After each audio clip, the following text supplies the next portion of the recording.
Chef de 4 institutions de la République, le président de l'Assemblée nationale Vital Kamerhe, du Sénat Sama Lukonde, la première ministre Judith Suminwa et le président du Conseil supérieur de la magistrature, Dieudonné Kamoleta, ont tous pris part à la réunion interinstitutionnelle présidée ce jeudi à la Cité de l'Union africaine par le chef de l'État, Félix Antoine Tshisekedi Tshilombo.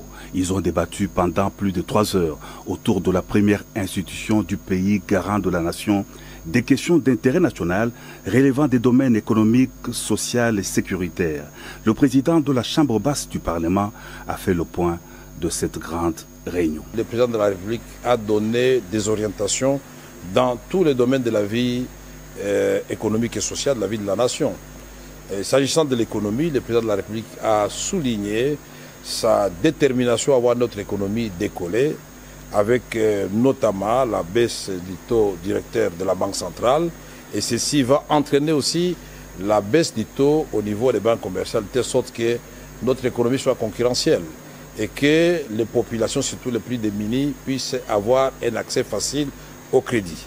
Nous avons souligné aussi la question qui est déjà prise en charge au niveau du gouvernement, et ça c'est le président qui l'a rappelé, de voir les prix des biens de première nécessité baisser sur le terrain, et cela en préservant la stabilité du cadre macroéconomique.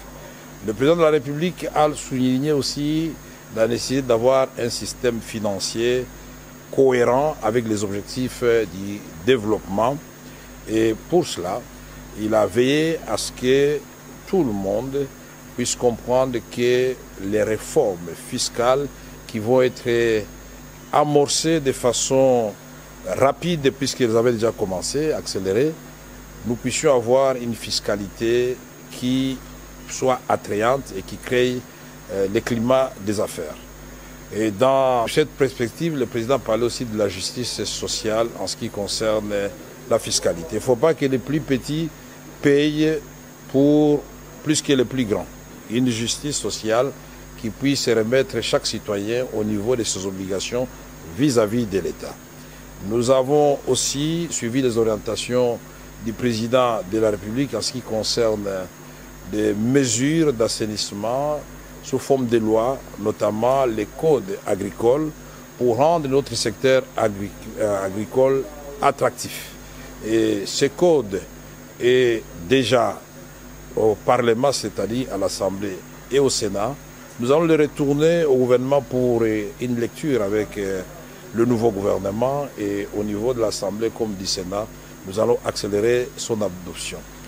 Le social des Congolais, ça a été l'essentiel du message du président aujourd'hui et de ses orientations, puisque non seulement nous avons parlé du secteur de l'éducation, où il faut renforcer la gratuité de l'enseignement au niveau de l'école primaire, mais commencer déjà à penser, même si on ne doit pas le faire tout de suite, à ce que cette gratuité soit aussi appliquée au niveau du secondaire. Ceci veut dire qu'il faut parachever totalement la gratuité au niveau de l'enseignement primaire de notre pays.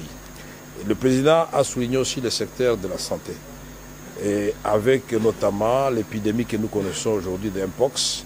Il faut non seulement la campagne de vaccination, de sensibilisation, et concernant les autres épidémies présentes et à venir, il a parlé de la prévention, qui est le bon système de santé. Nous avons aussi abordé et suivi le président de la République ses orientations en ce qui concerne le secteur judiciaire. Là, le président voudrait absolument que les réformes du secteur de la justice soient parachevées de telle sorte que nous puissions avoir une justice équitable, où, par exemple, parce qu'il y a certains abus qui ont été déplorés dans les domaines fonciers, en ce qui concerne l'acquisition de terres dans notre pays, en ce qui concerne la protection du titre de propriété, en ce qui concerne toutes les saisies qui sont faites au niveau des entreprises publiques et privées œuvrant dans notre pays. Toutes ces saisies-là, au niveau de la DGRAD, de la DGI, doivent cesser, parce qu'il y a une façon de résoudre le problème des gens qui doivent à l'État de l'argent sans tuer l'investissement qui est fait, puisque cela a des répercussions sur les Congolais. Le président a parlé, vous vous en doutez bien, de la sécurité à l'est de notre pays. La façon de mettre fin à cette guerre avec la montée en puissance de l'armée, mais aussi comment protéger nos populations et leurs biens en parlant de la police professionnelle que nous devons absolument encourager, dont nous devons encourager la mise en place. Il a parlé aussi des autres poches d'insécurité, notamment avec le Mombondo, le conflit de l'Angola et l'Angola à Kisangani, l'autre rive à Lubunga. Et ici, de voies et moyens sont étudiés au niveau de toutes les institutions pour ramener la paix totale sur l'ensemble de notre territoire. Le président de la République n'a pas oublié de discuter avec les différents chefs de corps de la question du parachèvement du processus électoral. Vous le savez très bien dans le Kwilu, vous le savez bien dans le Nord Ubangi, et certains coins comme Kwamutu, il a dit même, nous ne devons pas oublier que Rutshuru et Masisi font toujours partie de la République démocratique du Congo.